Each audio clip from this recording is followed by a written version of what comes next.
চাওক পদূলিমুখত হেঁপাহৰ ৰঙালী আৰু হেঁপাহৰ ৰঙালীক আদৰিবলৈ প্ৰতিজন অসমীয়া এই মুহূৰ্তত কিন্তু পৰিপক্ক হৈ পৰিছে কিয়নো কেইটামান দিনৰ পাছতে ৰঙালী পদূলিমুখত পৰা চোতাল গছকিবহি আৰু সেই সূত্ৰে অসমৰ প্ৰতিখন গ্ৰামাঞ্চলতে হওক বা চহৰাঞ্চলতে হওক কেৱল মাত্ৰ ঢোলৰ গুমগুমনি নাচনী কঁকালৰ যি কঁকালৰ ভাঁজ তিহিটি পেপাৰ মাতত কিন্তু এই মুহূৰ্তত সমগ্ৰ অসম ৰজন জনাই গৈছে। এই মুহূৰ্তত মই টিয়কত উপস্থিত আছোঁ।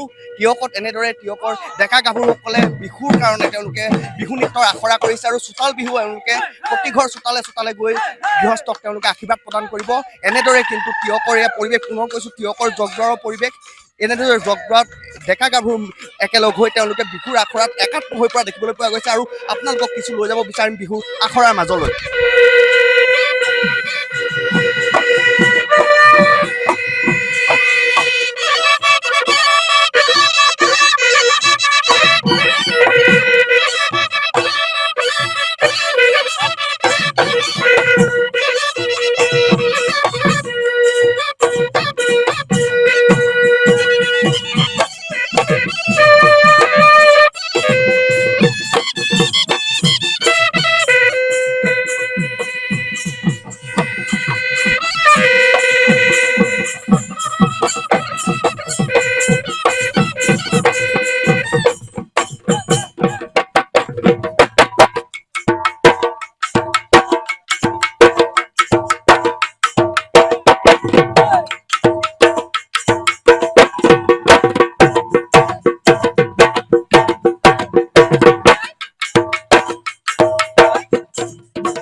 এই পৰিৱেশ, এই প্ৰতিজন অসমীয়াৰ ৰঙালী প্ৰাকখনত কিন্তু বিহুৰ আনন্দৰ মাজত একাত্ম হৈ থকা পৰিলক্ষিত হৈছে।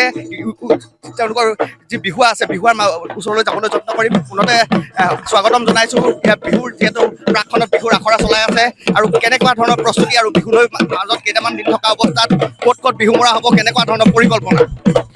আমি ৰংমন বালবাৰী হুঁচৰিটোত জগদৰৰ তৰফৰ পৰা নিউজ লাইভৰ জৰিয়তে সমূহ বিহুপ্ৰেমী ৰাইজক আগন্তুক ৰঙালী বিহুৰ হিয়াপৰা শুভেচ্ছা জ্ঞাপন কৰিছোঁ।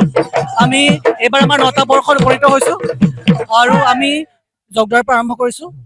জগদৰৰ পৰা আৰম্ভ কৰি আমি শিৱসাগৰ, যোৰহাট আৰু বিভিন্ন ঠাইত আমি চোতাল বিহু প্ৰদৰ্শন কৰাৰ লগতে আমি মঞ্চ বিহু প্ৰদৰ্শন কৰিম আৰু আমি আমাৰ স্থানীয় শিল্পীসকলক লৈ আমি বিহুৰ বৰ্তমান আখৰা চলি আছে আৰু আমি আগন্তুক দিনতো আমি ৰাইজৰ সমাদৰ বুটলিবলৈ প্ৰস্তুতি চলোৱাৰ লগতে আমি সকলো আশীৰ্বাদ বিচাৰিছোঁ যাতে আমি আমাৰ এই বিহুৰ দলটো সুন্দৰভাৱে সুচাৰুৰূপে উদযাপন কৰিব পাৰোঁ।